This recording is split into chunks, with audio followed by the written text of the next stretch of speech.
இயேசு கிறிஸ்துவின் வம்ச வரலாறு.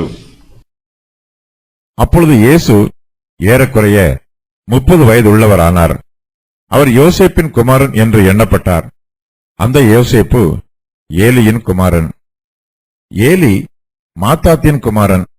மாத்தாத் லேவியின் குமாரன். லேவி மெல்கியின் குமாரன். மெல்கி யன்னாவின் குமாரன். யன்னா யோசேப்பின் குமாரன். யோசேப்பு மத்தத்தியாவின் குமாரன்.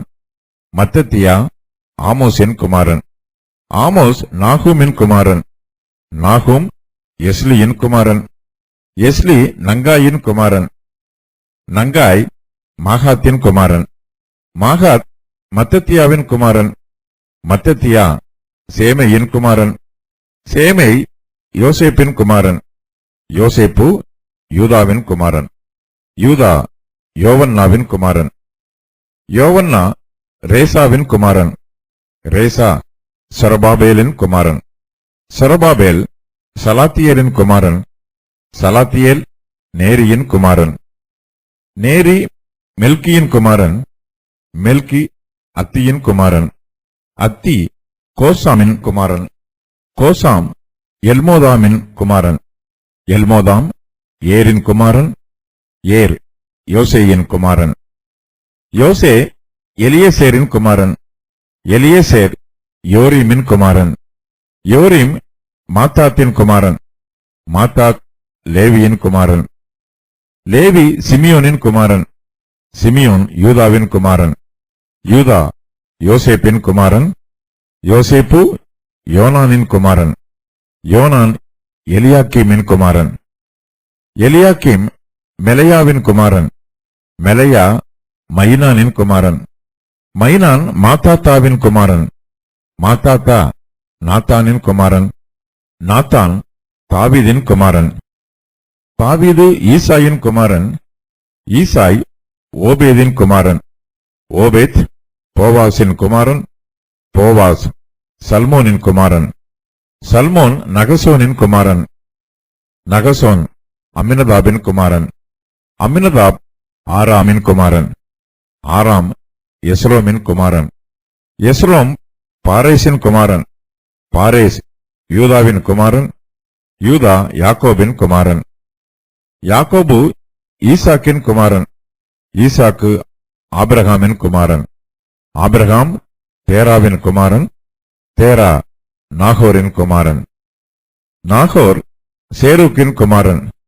சேரூக் ரகூவின் குமாரன். ரகு பேலேக்கின் குமாரன். பேலேக் ஏபேரின் குமாரன். ஏபேர் சாலாவின் குமாரன். சாலா காயினானின் குமாரன். காயினான் அர்பகசாத்தின் குமாரன். அர்பகசாத் சேமின் குமாரன். சேம் நோவாவின் குமாரன். நோவா லாமேக்கின் குமாரன். லாமேக்கு மெத்துசலாவின் குமாரன். மெத்துசலா ஏனோக்கின் குமாரன். ஏனோக்கு யாரேதின் குமாரன். யாரேத் மகளா லயேலின் குமாரன். மகளலயேல் கேனானின் குமாரன். கேனான் ஏனோசின் குமாரன். ஏனோஸ் சேத்தின் குமாரன். சேத் ஆதாமின் குமாரன். ஆதாம் தேவனால் உண்டானவன். இயேசு கிறிஸ்துவின் வம்ச வரலாற்றை லூக்கா மிகவும் விரிவாக எழுதுகிறார். மத்தேயு எழுதின சுவிசேஷத்தில் இயேசுவின் வம்ச வரலாறு சுருக்கமாக குறிப்பிடப்பட்டிருக்கிறது. இயேசுவுக்கு இப்போது ஏறக்குறைய 30 வயதாயிற்று. இஸ்ரவேலின் ஆசாரியருக்கு 30 வயதாகும்போது அவர்கள் ஆசாரிய ஊழியம் செய்வதற்கு பூரண தகுதி பெறுகிறார்கள். லூக்காவைப் போலவே மத்தேயுவும் இயேசுவின் வம்ச வரலாற்றை எழுதியிருக்கிறார். மத்தேயு இயேசுவின் முன்னோர்களை பற்றி குறிப்பிடும்போது ஆபிரகாமில் இருந்து ஆரம்பிக்கிறார். ஆனால் லூக்காவோ ஆதாமில் இருந்து இயேசுவின் வம்ச வரலாற்றை விவரமாக எழுதுகிறார். இயேசு கிறிஸ்துவை ஆபிரகாமின் குமாரனாக காண்பிப்பதே மத்தேயுவின் திட்டம். ஏனெனில் ஆபிரகாமில் பூமியில் உள்ள எல்லா குடும்பங்களும் ஆசீர்வதிக்கப்படும் என்பது தேவனுடைய வாக்குத்தத்தம். தாவீதின் சிங்காசனத்திற்கு இயேசு கிறிஸ்து உரிமை பெற்றவராக இருக்கிறார். யோசேப்பின் தகப்பனாகிய யாக்கோபு வரையிலும் இயேசு கிறிஸ்துவின் வம்ச வரலாற்றை மத்தேயு விவரிக்கிறார். யோசேப்பு தாவீதின் குடும்பத்தில் ஆண் வாரிசாக இருக்கிறவர். இயேசுவின் வம்ச வரலாற்றை விவரிக்கும் போது அவரை ஸ்திரீயின் வித்தாக சித்தரிப்பதே லூக்காவின் நோக்கம். ஸ்திரீயின் வித்தானவர் சர்ப்பத்தின் தலையை நசுக்குவார். ஆகையினால் இயேசு கிறிஸ்துவின் முன்னோராக ஆதாமையே லூக்கா குறிப்பிட்டு கூறுகிறார். இயேசுவின் முன்னோர்களை பற்றி எழுதும்போது ஏலியில் இருந்து ஆரம்பிக்கிறார். ஏலி யோசேப்பின் தகப்பன் அல்ல, இவர் மரியாளின் தகப்பன். மத்தேயு இயேசுவின் வம்ச வரலாற்றை எழுதும்போது சாலமோன் ராஜா வழியாக அவருடைய சந்ததி வருவதாக குறிப்பிடுகிறார். இவருடைய இயற்கையான வம்சம் எகோனியாவோடு முடிவு பெறுகிறது.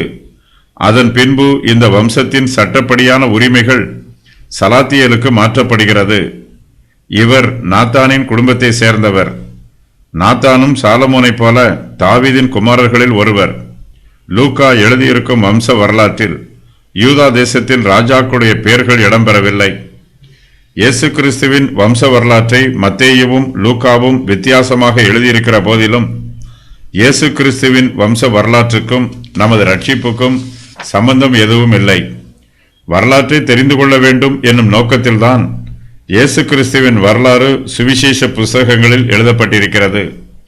இதை தியானிக்கும் போது யூதருடைய பாரம்பரிய வம்ச வரலாற்றை நாம் தெரிந்து கொள்ளலாம். ஏராளமான யூதர்களுடைய வம்ச வரலாறு காலப்போக்கில் காணாமல் போயிற்று.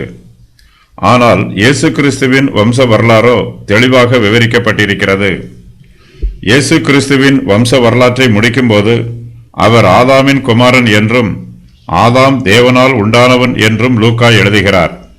இயேசு கிறிஸ்து ஆதாமின் குமாரனாகவும் தேவனுடைய குமாரனாகவும் இருக்கிறார்.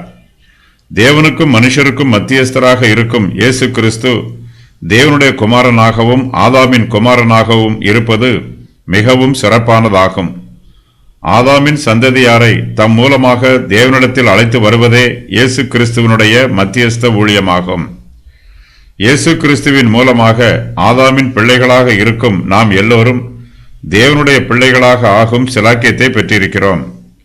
இயேசு ஏறக்குறைய 30 வயதுள்ளவர் ஆனார். இயேசுவுக்கு 30 வயது ஆயிற்று. நியாயப்பிரமாணத்திற்கு கீழே உள்ள ஆசாரியர்கள் இந்த வயதில்தான் ஆசாரிய ஊழியத்தை செய்ய ஆரம்பிப்பார்கள். ஆசாரியர்கள் கிறிஸ்துவின் அடையாளமாக இருக்கிறார்கள். இயேசு கிறிஸ்து யோசேப்பின் குமாரன் என்று எண்ணப்பட்டார். இயேசு சட்டப்படியாக யோசேப்பின் குமாரன். ஆனால் உண்மையில் அவர் தேவனுடைய ஒரே பேரான குமாரன். மரியாளின் வயிற்றில் உற்பத்தியானவர். யோசேப்பு யாக்கோபின் குமாரன். இந்த உறவு அவர்களுடைய சரீர பிரகாரமான உறவுகளினால் வருகிறது. இயேசு கிறிஸ்து யோசேப்பின் குமாரன் என்று அழைக்கப்படுகிறார். வம்ச வரலாற்றை எழுதும்போது பெண்களின் பெயரை குறிப்பிடுவதில்லை. இந்த வம்ச வரலாற்றில் ஏலி மரியாளின் இடத்திற்கு வருகிறார். வம்ச வரலாறு எழுதப்படுகின்ற நியமனத்தின்படி ஆண்களுடைய வம்ச வரலாறுகளே எழுதப்படும். இந்த அதிகாரத்தில் யோசேப்பின் வம்ச வரலாறு செரோபாபேல் வரையிலும் எழுதப்படுகிறது. இவனுடைய பெயர் பழைய ஏற்பாட்டில் காணப்படவில்லை. இயேசு கிறிஸ்து பிறப்பதற்கு ஒரு சில தலைமுறைகளுக்கு முந்தினவனாக இவன் இருக்கக்கூடும்.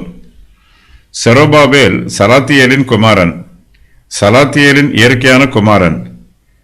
1 நாளாகமம் 3:19 செரோபாபேலின் தகப்பனாக பேதாயா குறிப்பிடப்பட்டிருக்கிறான். இந்த வம்ச வரலாற்றில் இருக்கும் குழப்பத்தை ஒரு சில வியாக்கியானங்கள் மூலமாக தெளிவுபடுத்தலாம். அவையாவன, சலாத்தியாலும் பேதாயாவும் ஒரே நபராக இருக்கலாம். இவர்கள் இருவரும் சகோதரராக இருக்கலாம். மத்தேயு 1:12 கூறப்பட்டிருக்கிற பிரகாரம் செரோபாபேல் சலாத்தியேலின் உண்மையான குமாரனாக இருக்கலாம். அவனுடைய தந்தை மரித்தபோது இவன் பெதாயாவின் சட்டப்படியான குமாரனாக வந்திருக்கலாம். செரோபாபேல் பேதாயாவின் மருமகனாக இருக்கலாம். யோசேப்பு ஏலியின் மருமகனாக இருப்பது போல சலாத்தியேல் நேரியின் மருமகனாக இருக்கலாம். அவன் எகோனியாவின் குமாரன்.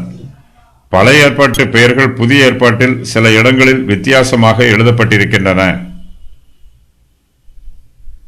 ரூத்து 4:18-22, ஆதியாகமம் 5:11-38 ஆகிய வசனங்களில் உள்ள பெயர்களை லூக்கா 3:32-38 வரை உள்ள வசனங்களில் உள்ள பெயர்களோடு ஒப்பிட்டு பார்க்கலாம்.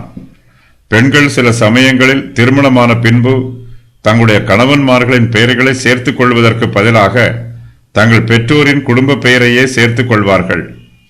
இயேசுவின் வம்ச வரலாற்றில் ஏதாவது குழப்பம் இருக்குமென்றால் அது வேதபாரகருக்கும் பரிசேயருக்கும் நிச்சயமாக தெரிந்திருக்கும். அதை வைத்துக்கொண்டு அவர்கள் ஒரு பெரிய பிரச்சனையையே எழுப்பியிருப்பார்கள். சலாத்தியேல் என்பவன் தாவீதின் வம்சத்திலும் நாத்தானின் வம்சத்திலும் வருகிறான். நேரியின் குமாரத்தியை சலாத்தியேல் திருமணம் செய்து நாத்தானின் வம்சத்தில் வருகிறான். சாலமோனின் குமாரனாக தாவீதின் வம்சத்தில் வருகிறான். நேரிக்கு ஆண் குழந்தை எதுவும் பிறக்கவில்லை. இவ்வாறாக தாவீதின் 2 கிளைகள் செரோபாபேலோடு இணைகின்றன. இயேசு கிறிஸ்து தாவீதின் குடும்பத்தில் வாரிசாக வருகிறார். நாத்தான் சாலமோனின் மூத்த சகோதரன். சாலமோனைப் போல பழைய ஏற்பாட்டு வசனங்களில் இவனுடைய பெயர் அதிகமாக குறிப்பிடப்படவில்லை. சாலா காயினின் குமாரன் என்று சொல்லப்பட்டிருக்கிறது. இங்கு மறுபடியும் வம்ச வரலாறு மருமகன் பெயர் மூலமாக வருகிறது. ஆதியாகமம் 11:18 முதல் 16 வரை உள்ள வசனங்களில் கூறப்பட்டிருக்கிற சாலா என்பவனே காயினானாக இருக்கலாம். ஆதாம் தேவனால் உண்டானவர். தேவன் ஆதாமை சிருஷ்டித்தார். மற்றவர்கள் எல்லோருமே மனுஷருக்கு பிறந்தவர்கள். மனுஷருக்கும் விலங்குகளுக்கும் தங்கள் ஜாதிகளை விருத்தி பண்ணும் அதிகாரத்தை தேவன் கொடுத்தார். எரேமியா, இஸ்ரவேல் ஆகியோர் கர்ப்பத்தில் உற்பத்தியாவதை குறித்து தேவன் குறிப்பிட்டிருக்கிறார். தேவனுடைய பிரமாணத்தின் பிரகாரமாக ஜீவராசிகள் தங்களுடைய இனத்தை உற்பத்தி பண்ணுகின்றன. ஆதியிலே தேவன் ஆதாமை சிருஷ்டித்தார். நாம் நம்முடைய பெற்றோருக்கு பிறந்திருக்கிறோம். நம்முடைய மூதாதையர் யார் என்று ஆராய்ந்து பார்ப்போம் என்றால் அது ஆதாமில் போய் முடியும். இதுவே கர்த்தருடைய உற்பத்தி பிரமாணம்.